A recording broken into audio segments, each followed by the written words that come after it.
Wiro, as we popularly call him, but otherwise known as Dr. Kweju Oponwadie. And he's presenting on the topic Nayabinghi, Origins and Extensions, Evolution and Resistance. For most of us now, when we hear Nayabinghi, we think of a mansion and the way we play the 1-2 order, the Nayabinghi psalm chants and choruses. But tonight, our researcher is going to, our presenter is going to take us through his research on what Nayabinghi, what it inspires when we even hear the term, and its origins, extensions, and resistance. So I see the president here. I'll take the opportunity to salute him for his efforts. Ras David, Christian Noche, he's been very supportive seeing the committee through. Ras Ejona, we appreciate your efforts. And Ras, the first time seeing you, you are the youngest participants. We welcome you all. So Prof. Wiro, please, I'll leave the floor over to you. I give thanks. Give thanks, Ras Kofi Asante. Give thanks to everybody. Before I delve into, I would like to give thanks to the President of the Rastafari Council of Ghana, Pupa Bosco, who is unwavering support of all the things that we did do. We give thanks for that. We receive from afar. Ras Kofi Asante and the Education Committee, we give thanks, to the item for, making such a series possible. I want to give thanks to Sabian Fireside, who is fully active and in full support of our INI sessions here.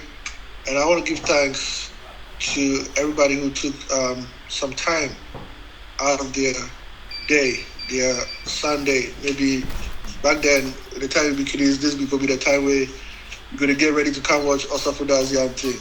So, I don't say maybe Osafuda's not there anymore, but some other program go there where you go fit to go watch, but you decide say you go prioritize this one. So we give thanks for that. So I'm going to delve into the topic right away. As Rasko Fiasani pointed out, the topic is Nayabinghi, Origins and Extensions, Evolution and Resistance. So in Rastafari, when we say Nayabinghi, what does it mean? We often say it means death to all black and white oppressors.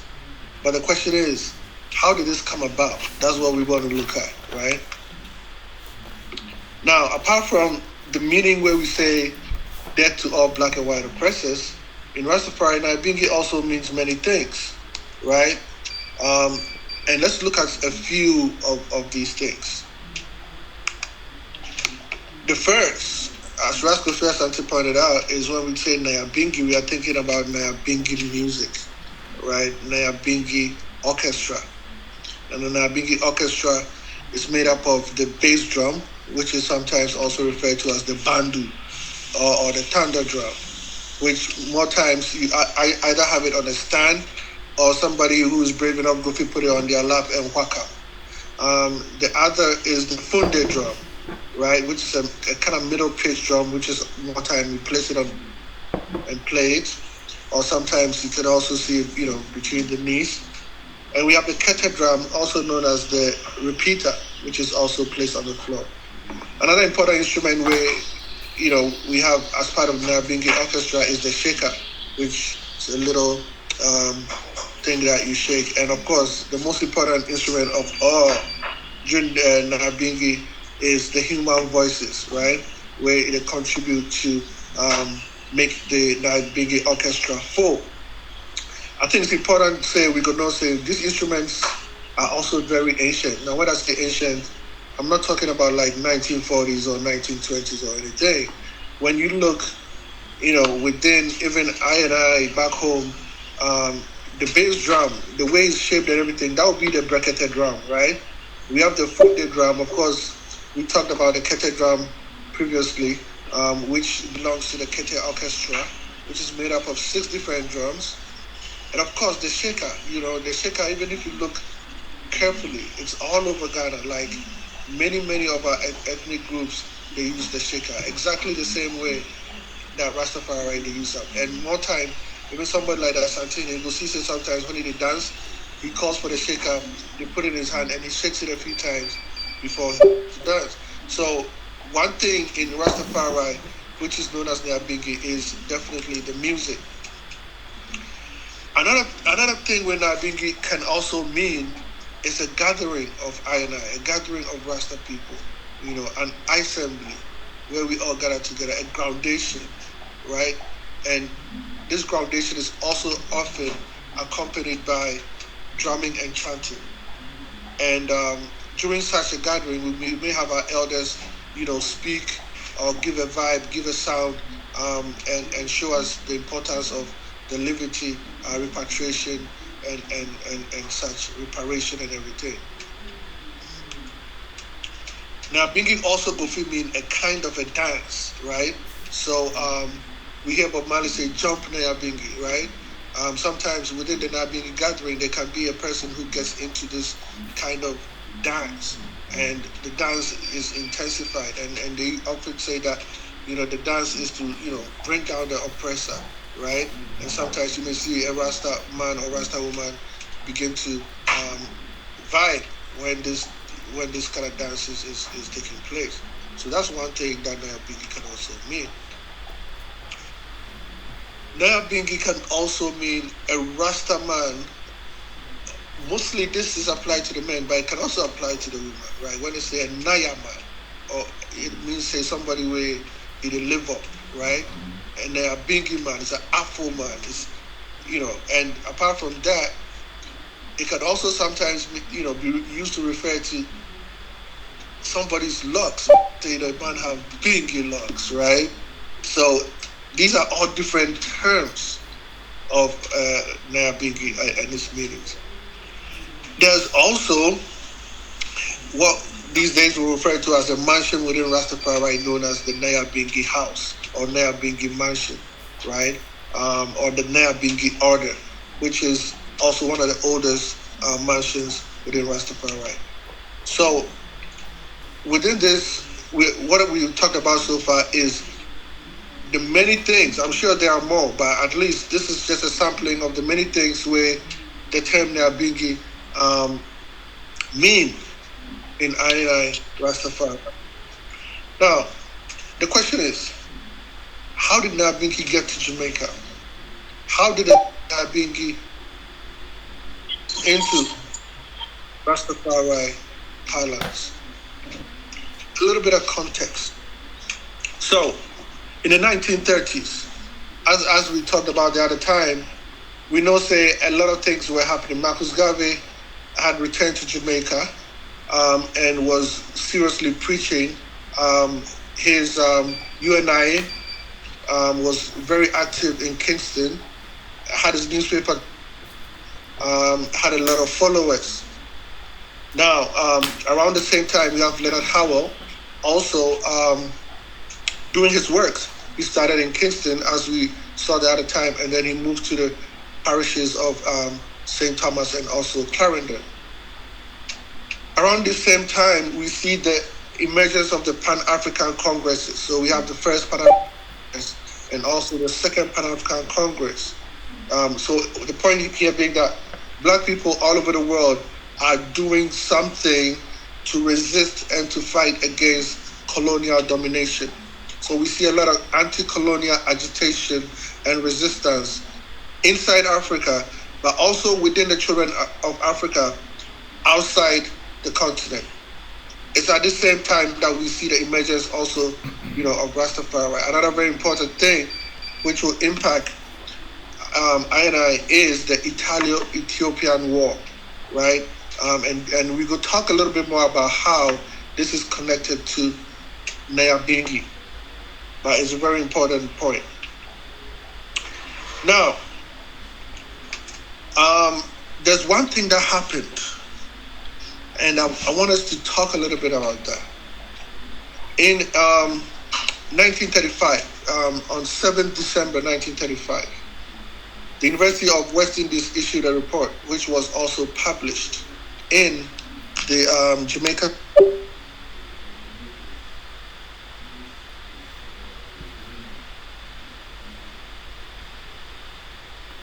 Wow, Redden. Looks like we've lost Prof for a while. Thank you. Prof is back online.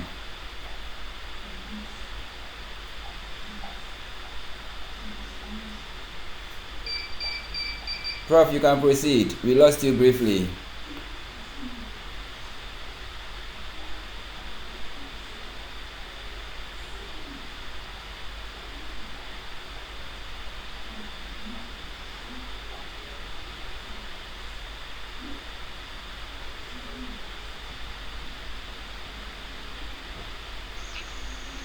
Bro, we can't hear you yet. Your mouth is mute. Okay. We still can't hear you, Prof.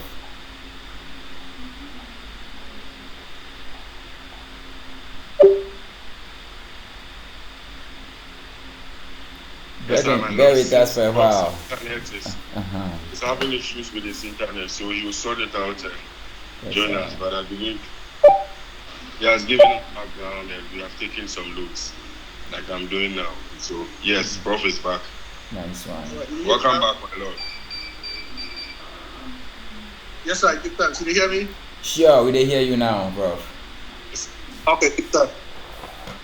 So what I was saying was on 7th of December 1935, the University of West Indies had written a report that was published by the Jamaica Times. And this particular paper was on the Nayabinghi order in Ethiopia and in the Congo. According to this account, the Times of the Jamaica Times, the Ethiopian emperor, that's Haile Selassie, was the head of the Nayabinghi order, which had been formed.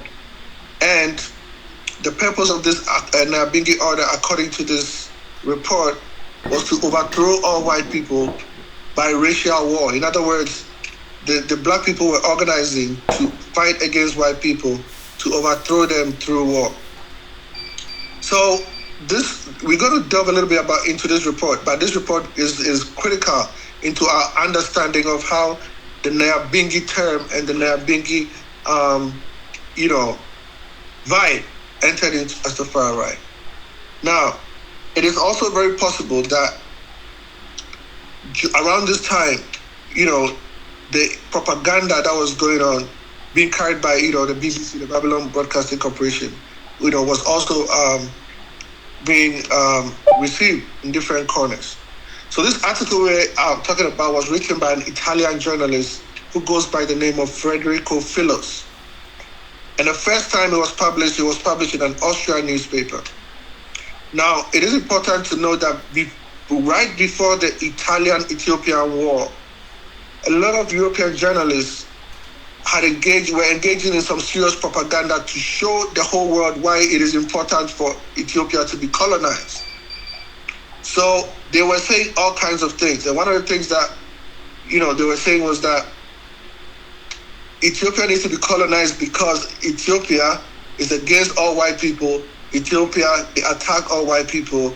And therefore, if they don't colonize Ethiopia, it's going to serve as a platform for which a lot of resistance against the colonial masters go happen. So there's another one I'm going to talk about by a guy named Prochaska. But at this time, a lot of propaganda was going on. Now, if we look back at Federico Filos, in his article, he claimed that Haile Selassie of Ethiopia, together with the presidency in Liberia and Egypt, were working together, and that they couldn't find anywhere in Europe to even organize a meeting. So they had gone to Moscow, which is in Russia, to go organize some secret meeting. And this secret meeting be where the Nayabinghi order started. Now, according to them, this Nayabinghi order was also being supported by a king in the Congo. And that king, together with Haile Selassie, Liberia, and Egypt, started this Nayabinghi order. Now, as we know today, this is all propaganda. They were just trying to give some information out to their people as to why they think that, Ethiopia should be taken. Now, I'm so sorry. I fight this thing for here.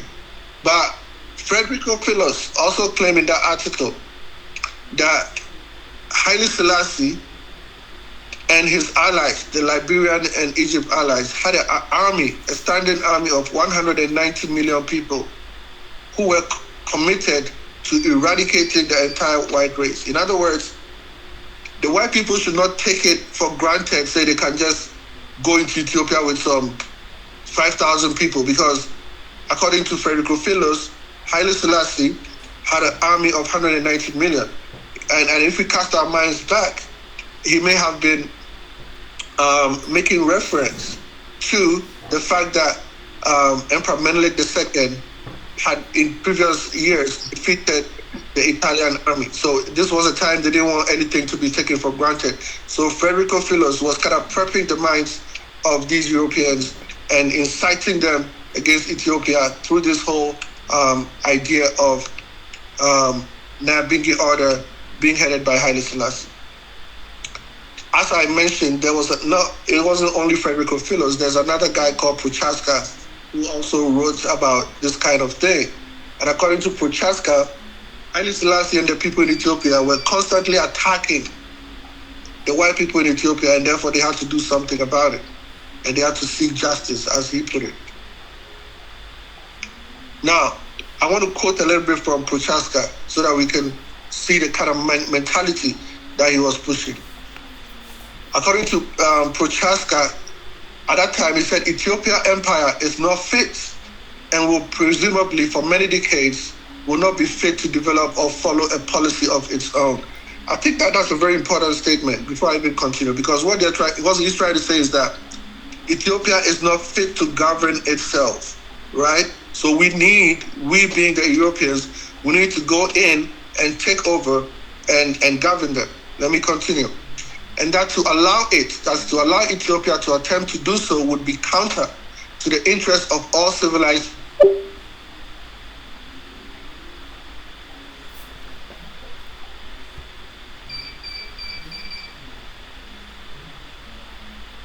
Please, since we lost Prof again, yes, wow. Yes, I don't know. Can just keep cutting me off. Yeah, seems. You hear me? Yes, we can hear you. We can hear you, Prof. We can hear you, Prof. Give thanks. So what I was saying was, Prochaska, who was also a journalist, was also making a case against Ethiopia, and he was saying that Ethiopia was not capable of governing its own self, and that to allow Ethiopia would be counter to the interests of all civilized nations. So here, when they use civilized nations, they are referring to, themselves, the European nations, such as Italy, such as Germany, such as Britain, right? And according to Prochaska, allowing Ethiopia to govern itself would also bring about instability. There will be no peace in the world.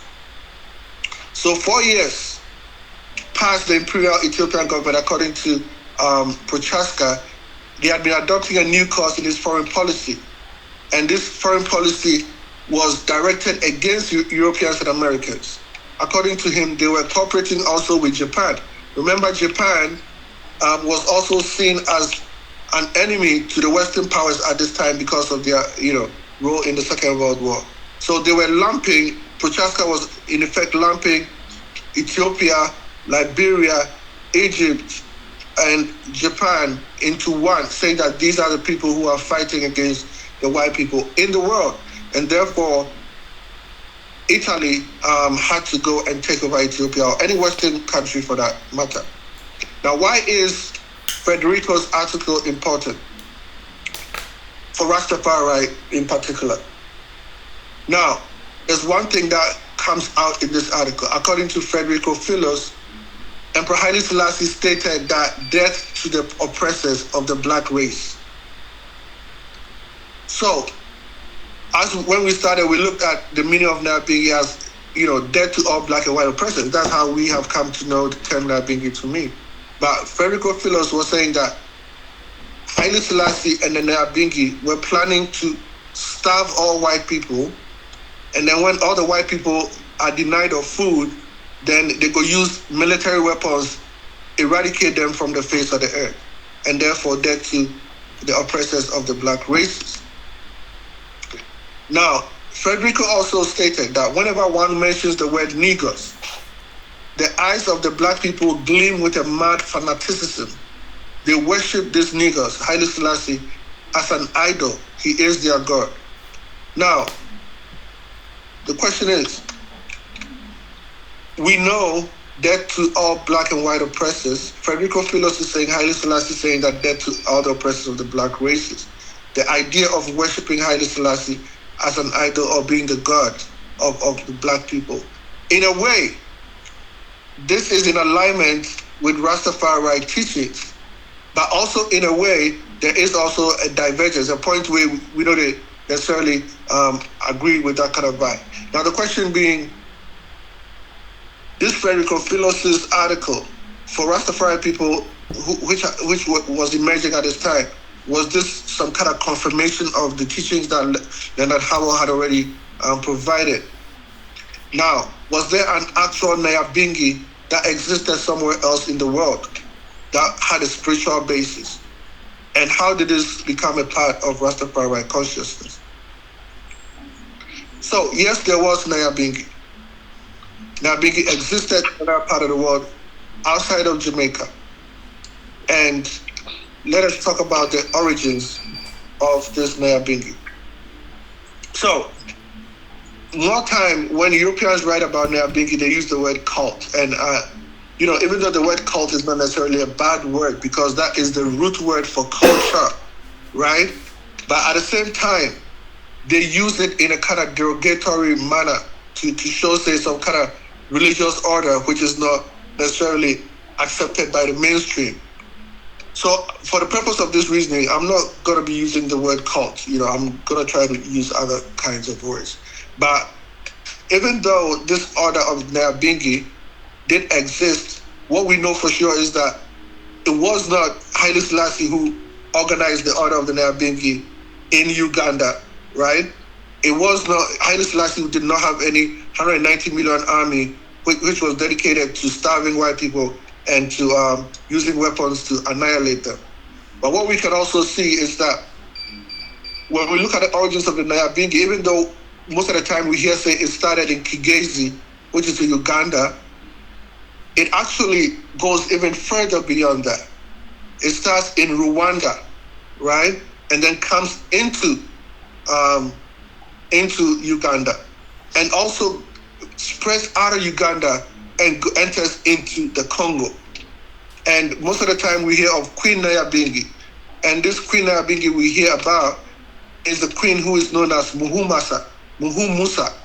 And even though she's the most popular because she rose at a time in the 1920s all the way through 1940s, resisting European colonialism, there were other people who also assumed the title Nayabinghi way before Queen Nayabinghi or Queen Muhumusa took power. Now, she fought the Europeans for about 3 decades, that's about 30 years. Now, if we look at the language in which Queen Muhumusa, or the language from which Queen Muhumusa stems out of, which is the Rukiga language, the term Naya represents a female, and then Bingi represents wealth, right? Or something that is given. So if we look at the two terms, we can surmise that the term Nayabinghi in the Rukiga language means she who gives wealth. It can also mean she who gives rest. And the question may be rest from what? Rest from oppression, rest from tyranny. If we look at also the Rukiga culture. I can't hear anything. Hello? Yes. Can anybody hear me? Hello? Yeah, Ras, Michael, please check your maybe your earpiece or something of that sort, because we can hear him loud and clear. I trust everybody can hear him as well. So, my lord, you can go on whilst Ras tries to sort his phone. You want to check it? Yes, I give thanks. Michael, so as I was saying, the term Nayabinghi, when we look at I it, can hear you, but I can't hear the speaker. That's my problem.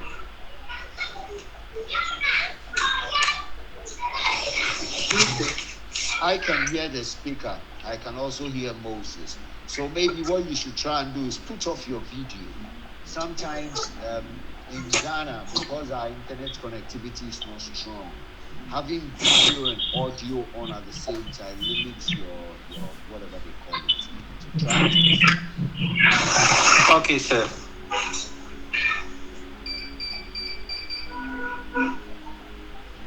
All right. But is he speaking? Yes, I'm about to speak right now. Can you hear me? All right. So what I was saying was that when we look for the meaning of the term Nayabinghi, we look in the Rukiga language. We can say that the word Naya is a female. It means somebody who's a female. And the word Bingi means somebody who is wealthy or somebody who gives something, right? So when we put the two terms together, the interpretation of Nayabinghi could be she who gives wealth, or it could also mean she who gives rest. And the question being, rest from what? Rest from tyranny, rest from oppression. So we look at Nayabinghi among the Kiga people. It is a fertility goddess. So a fertility goddess is a goddess who is concerned about fertility, the multiplication of humans and other things that humans need upon the earth. And the complement of this Nayabinghi fertility goddess is Wayangombe, which is a male. Now, this is important for us to understand or get a little bit background information as to the meaning of Nayabinghi outside what we know as Rastafari. Now, Queen Nayabinghi Muhumusa, as we know her to be, Belgium, Germany, and also Britain. Now, initially, I said that Queen Muhumusa, even though she's the most famous, the most popular of the Nayabinghi queens that we know because of her recent history and also her impact. But she's not the only one. And if so, which other Queen Nayabinghis were there? And we're going to answer that question in a minute. But let's also look at the origin of Muhumusa. Now, there are two different versions of how she originated. But both of these versions point to the fact that she began in Rwanda and then moved to Uganda. Now, according to one version of the story, she was born as Musere Kande in 1870, and that she was one of the wives of Rwabugiri, who was the emperor of Rwanda. Now, when this emperor of Rwanda died, there was a dispute as to who's going to succeed him. And Musere Kande wanted her son, who is known as Buleje, to succeed him. But then because of the dispute, she decided that she was going to abandon the whole fight for the dispute and move her movement out of Rwanda into Uganda. In fact, this dispute was so intense that it split Rwanda into two at that time, with the north of Rwanda seeking to gain independence from the southern part. So I'm sure, taking all these things into consideration, Muhumusa left Rwanda and entered into Uganda, the neighboring country. Now, even before Muhumusa, if we cast our minds back and say, this whole idea of this Nayabinghi fertility goddess, she who is wealthy, how did it come about? There are many versions of the Nayabinghi story, but version number one says that in the last half of the 19th century, there were two Rwanda cattle traders who introduced this whole Nayabinghi. And they began by telling people's fortunes and stuff and asking the people to follow Nayabinghi. And those who were following Nayabinghi were getting great blessings. And whilst those who were not, things weren't happening for them. So what happened was that a whole lot of people in the Rwanda-Uganda region were bringing a whole lot of gifts to these two originators of this Nayabinghi, to the extent that they weren't even paying tribute to the kings of those areas. So the kings decided that they had to do something about this. So they appealed to the ruler of Rwanda and say, this Nayabinghi people need to be stopped. Now, they attacked the Nayabinghi, they killed the leader, they killed the original Queen Nayabinghi. But what happened is even more important is because anytime they killed the leader of the Nayabinghi, another somewhere. So people were saying that, the spirit of Nayabinghi has moved on to somebody else.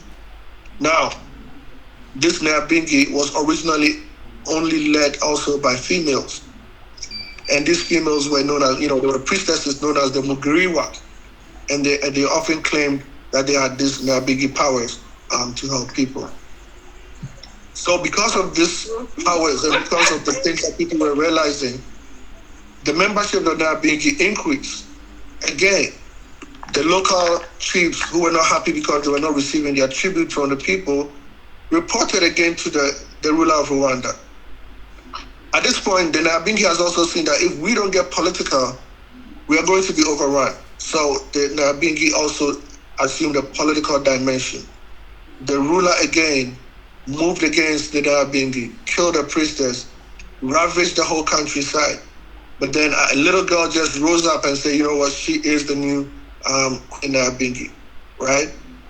Again, Nayabinghi continued to spread out of Rwanda, spread out of Uganda, and also into the Congo. It is at this point that the basis of Nayabinghi became centered on the Kigezi region of Uganda. Now that's the first tradition. The second tradition places the focal point of development of Nayabinghi in an area of Rwanda known as the Mpororo region. According to this version, Nayabinghi was a historical figure who ruled the Indowa Kajara before the formation of Mpororo. So they're saying that there was a queen who was known as Nayabinghi. Her original name was Kitami. She was also known as the Amazon Queen. And she was ruling when the Mpororo was founded by some men. So when they came and they met this queen already ruling this area as the Queen Nayabinghi, they began to apotheosize or idolize her as the spirit of Nayabinghi. Whatever the version is, one thing is clear, that some women started at a certain point in time, and then women led the Nayabinghi for a while until later on they allowed men to also be initiated. One thing also that is a characteristic of the Nayabinghi is that even though they killed the person, they continue to say that the spirit is invisible. So even after Kitami died, the Nayabinghi didn't end. There was always a continuation. There was always some priestess somewhere who rose up in the spirit of Nayabinghi to continue the work. Nayabinghi had his own priests and priestesses, and as I said, they were determined to also resist European domination. Besides that, it also included, if you were African and you were working on behalf of the Europeans, then you also had to go. They weren't having any mercy just because you're black. Doesn't mean that you're our brother or anything. If you're black and you're working on behalf of the Europeans, then we got to attack you as well. So Nayabinghi was Europeans on that level as well. So as I said, what is true is that soon after the original Queen Nayabinghi died, the Nayabinghi female priestesses assumed successive rulership of Nayabinghi. Now, even in Angola, there's a queen known as Matamba, who died in 1663. And she also fought in the name of Nayabinghi, right? So, again, we're seeing a far afield as Angola having somebody else fighting in the name of Nayabinghi. Now, if we look at Muhumusa, who is going to be the focus of our discussion, because it was during her time that Nayabinghi spread worldwide and gained international. The Europeans themselves wrote about her as an extraordinary character. If we all cast our minds back to Stanley the Explorer, he also wrote about Muhumusa. right? And according to him, she was the Empress of Rwanda.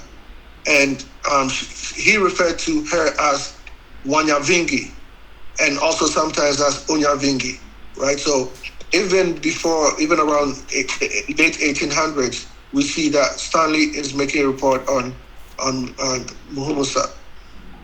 Now, I mentioned earlier that Muhumusa originally came out of Rwanda. When she came into Uganda, she quickly learned to live with the Kiga people. And it's from here that the teachings of the Nayabinghi became really entrenched. A lot of people joined in. She gained the position of the leader of the Nayabinghi. And because of her powerful character and intelligence, and also her charisma, she was seen in very positive light among the people who were her followers. She transformed the whole Nayabinghi into a more militant organization. She made Nayabinghi a more anti-European movement. She was arrested and jailed in 1908 by the German.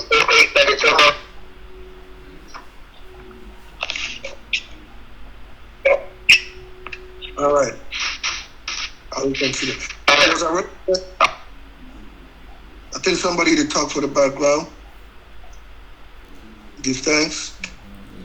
She was arrested and jailed by the German people in 1908. But then after they released her 2 years later, she went back and attacked the Europeans again, right? And proclaimed herself as the queen of Indowa and the liberator of the black people from European domination. In fact, there was a Ganda chief who issued a testimony, and according to this Ganda chief, referring to Muhumusa, when she came, she had many Rwanda people with her, and also the Rukiga people. She gave out that she had much power, and that if anyone would follow her, she would drive out the Europeans. She did no harm to those people over there until she reached the country of those who were willing to be under the Europeans. Again, underscoring the point I made earlier that Nayabinghi was not tolerating any black people who were working with the Europeans. Now, when it comes to her tactics, she was an extremely intelligent military strategist who had a deep understanding of the terrain, and not only that, but also the harm that colonialism would bring to the black people in the Rwanda, Congo, Uganda area. And she informed her followers about this kind of grave danger. And as I said, she died in Kampala, Uganda, after being jailed again by the Europeans in 1945, somewhere around the end of the Second World War. So she never got an opportunity after being arrested for that final time to get back to Kigali, which was where her activities were largely based. But the point being made here is that Muhumusa, by her actions, had inspired a whole anti-colonial struggle in Rwanda, in Uganda, in Congo, in the name of Nayabinghi. What we may not have estimated, or even she herself may not have estimated at that time, was that this struggle that she was engaged in was also going to inspire other people who were far afield in places such as the Caribbean.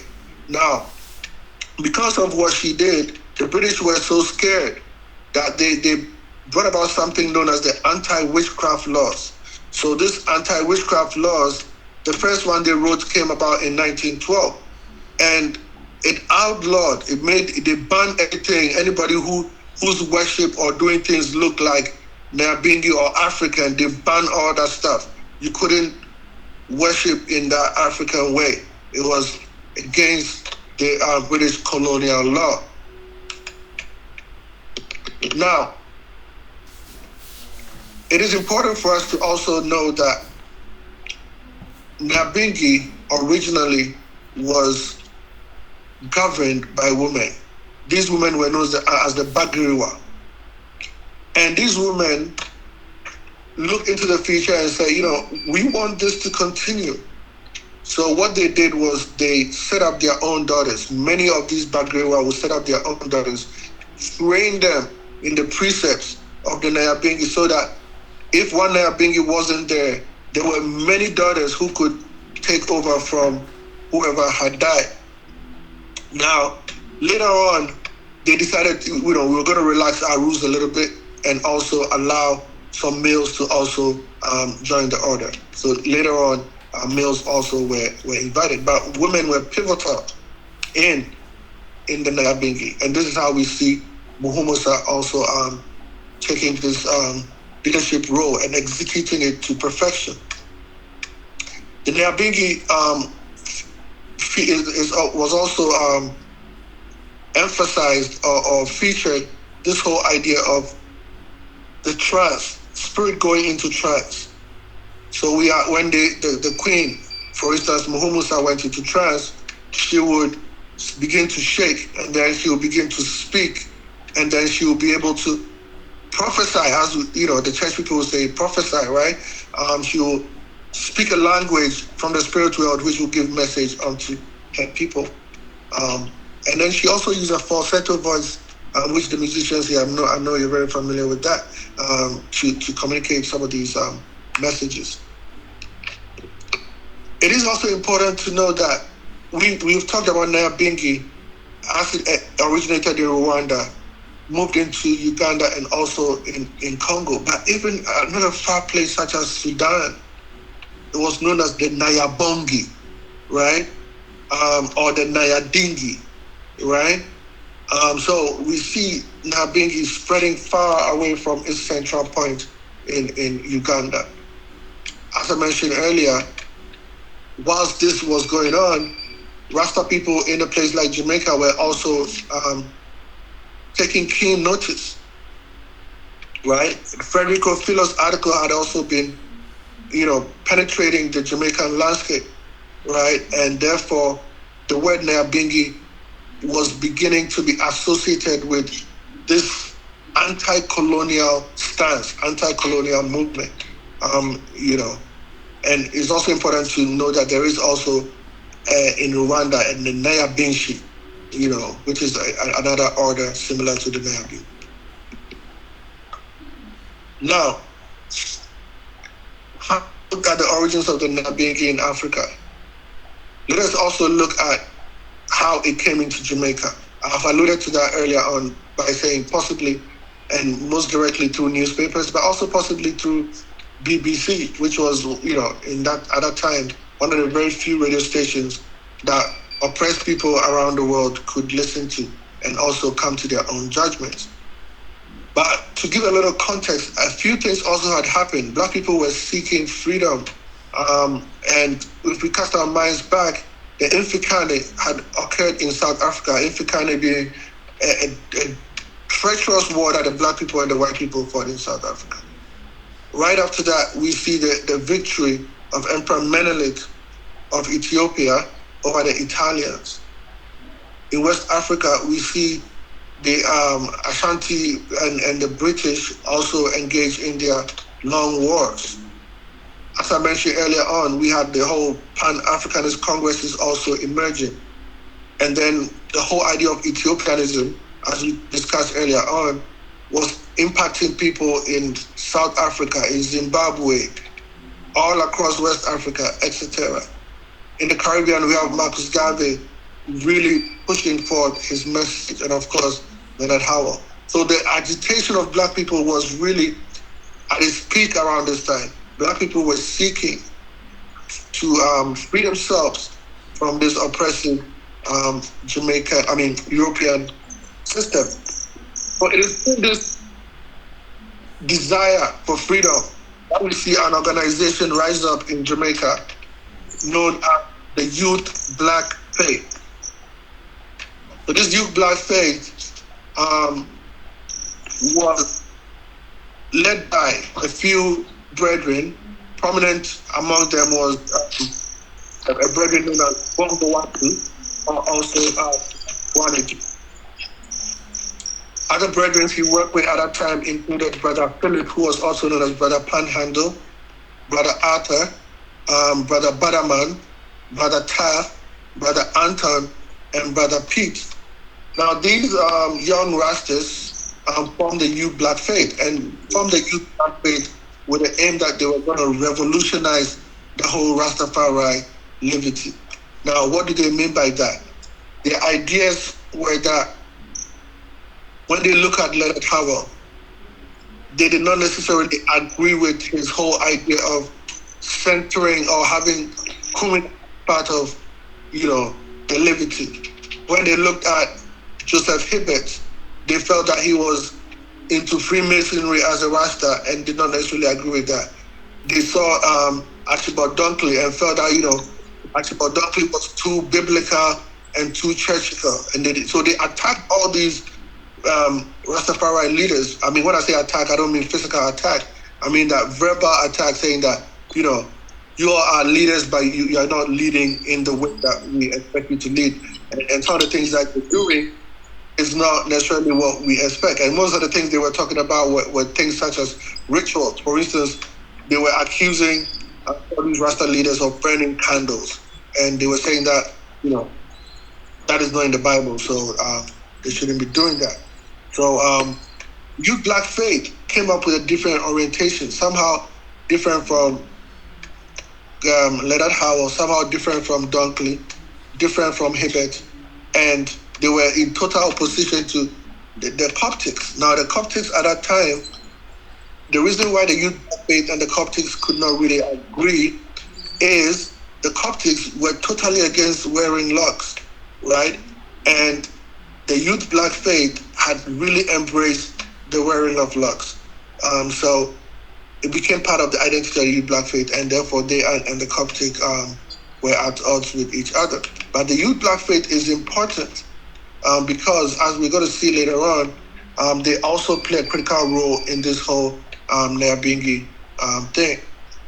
Now, one thing about the Youth Black Faith is also they had a different conception regarding the divinity of Haile Selassie, because they introduced this whole idea of Haile Selassie as the Almighty himself, right? They were saying that, if you look at the name, power of the Holy Trinity, the Father, the Son, and the Holy One of creation is all the same thing. And therefore, all that three represented Haile Selassie himself.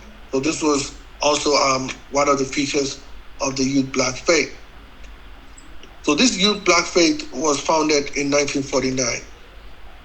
And at this time, we also see that, as I mentioned earlier on, there was some contest going on with the wearing of beards. And one of the things that the Youth Black Faith were fighting for was the eradication of practices that they felt that people such as Leonard Howell, people such as Archibald Dunkley, people such as Hibbert were engaging in, that they considered to be supernatural.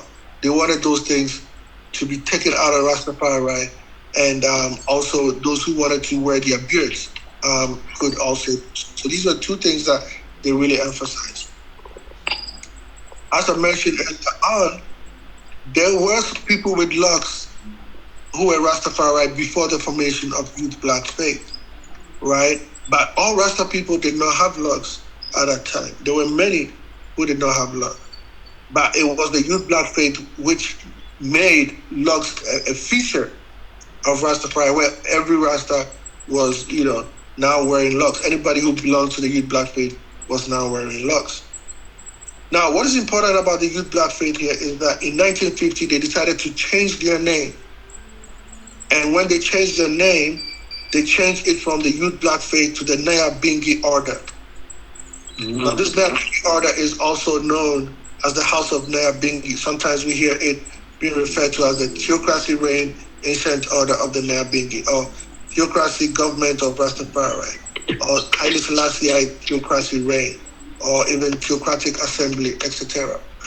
So they changed their name from the Youth Black Faith to Nayabinghi. Now, when they changed their name, they also came out with a motto, which was saying that Nayabinghi meant death to all black and white oppressors, or death to white oppressors and their black counterparts. So this is very important because, as I said in the beginning, today, when we think of Niyabinghi, this is what comes to mind, right? And now we're looking at how this came to be. It was a function or an outcome of this youth black faith. Now, so the question will be, how then did the Nayabinghi in Jamaica as the youth black faith connect with the Nayabinghi in Uganda under Muhumusa? Well, there was no direct connection in terms of whether Muhumusa met people like Wild Bonnages, Tongowatu. No. But there was direct connection in terms of both of them taking an anti-colonial stance. Both of them feeling that anybody oppressing black people should be eradicated from the face of the earth. Now, as to whether the article by Federico Philos, who stated that Haile Selassie has stated that death to all oppressors of black races, we can see a direct connection between that and what the youth black faith espoused when they changed their name to Niyabinghi and brought about the motto of death to all black and white oppressors. Now, Philos, also in his article, identifies Emperor Haile Selassie as Negus, the head of the black people. And this is also important because even though Philos uses this idea to kind of try to disparage Haile Selassie, but this is also an idea that Haile Selassie expressed, not only in Ethiopia, but even here in Chicago when he was here in the 19th. I am the king not only of black people in Ethiopia, but of black people all over the world, right? And this is something that he also had stated in Ethiopia previously. So even though Philos put this in his article to kind of make a mockery of Haile Selassie, so to speak, it was also an idea that was not foreign to the Rastafari. Rastafari already accepted the idea that Haile Selassie is the king of all black people in the whole wide world. Now, when we look at the extensions, apart from Nayabinghi, we see that there's another organization or movement that has really impacted Rastafari. And this organization or movement also started in Africa. And this is particularly in Kenya, when we think about the Kenya Land and Freedom Army, also known as the Mau Mau movement. Now, the Mau Mau movement emerged around the same time as the youth black faith was also emerged in Jamaica. But the important thing about Mau Mau is that a lot of them were photographed, right? And the Mau Mau had a rigidly anti-colonial stance, much the same way as Nayabinghi. But the Mau Mau were dreadlocked, right? They were all with their locks. Pictures of Field Marshal Dira Timati, we see him with his locks. We see General Mariama with his locks. We see General China with his locks. We see Queen Mother Field Marshal Mutoni Wakarima with her locks, right? So pictures of these are said to have penetrated into the Rastafari movement of this time, further giving impetus as to the wearing of locks being embraced by the youth black faith, which later changed its name into the Nayabinghi movement. Now, Rastafari was also studying because they were also aware that something that the Kenyan people were experiencing at the hands of British colonialism was much similar to the suffering that they were also experiencing in a place like Jamaica. Now, if you look at the work of Osborne, 2020, he says that Rastafari posited that Mau Mau is a war between black men and white men. And the black men are the angels of deliverance sent by Emperor Haile Selassie of Ethiopia to drive the white men out of Africa. Now, inserting the idea of Mau Mau and Rastafari into the context of Jamaica also, puts this idea out of black people gaining a certain kind of anti-colonial consciousness and kind of having a kind of cycle where the people in the Caribbean were influencing the people in Africa influencing people in the Caribbean. So in both locations, we see that the resistance was against the colonial state. In fact, it was so serious in the Caribbean that the government started taking note. In Guyana, for instance, it said that there was widespread support for Mau Mau throughout the Caribbean, and it was based on racial grounds. The black people in Guyana were on the side of the Mau Mau as an anti-colonial movement. When we look in Jamaica, we see that the Jamaica Star, for instance, was putting out sensationalist information against the Mau Mau, saying that the Mau Mau were killing pregnant women and taking the babies out of their stomachs and stuff. You see the same thing with the Jamaica Gleaner, which also published an article saying that the Mau Mau were a dread secret society and who were massacring people all over the villages of Kenya to kind of try to dissuade people in Jamaica from identifying with Mau Mau. But we see that this was not working. So now the Star had to issue out a direct warning. They warned that there are elements in Jamaica who preach violence as a means of achieving self-government in this country. And then they said that anybody who they would catch following the Mau Mau of Kenya was going to face punishment.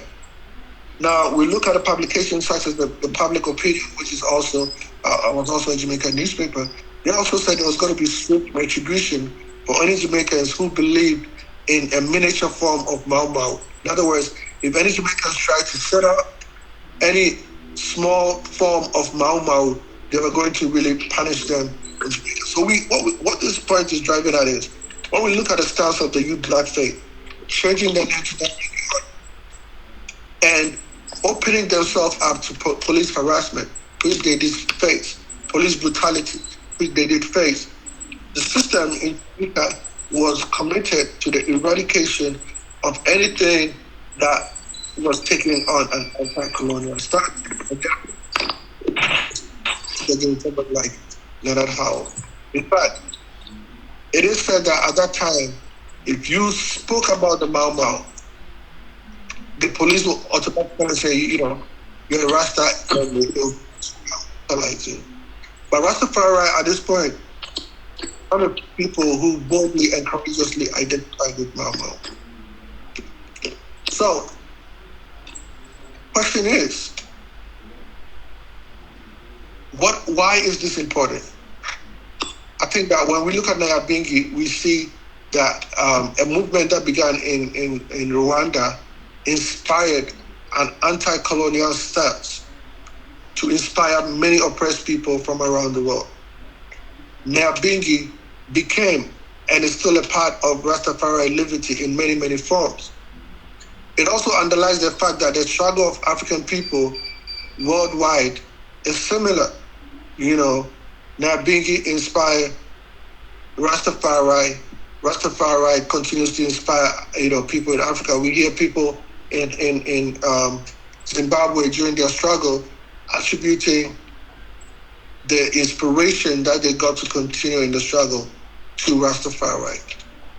This also emphasizes, again, the point that Rastafari is a system, as we saw also in the earlier presentation on Leonard Howell. And this African basis continues even through the youth black faith, which became the Nayabinghi order that we know it today. So I bring this presentation to a pause there, and I believe if anybody has any comments or questions, I'll be more than willing to take them. Give thanks.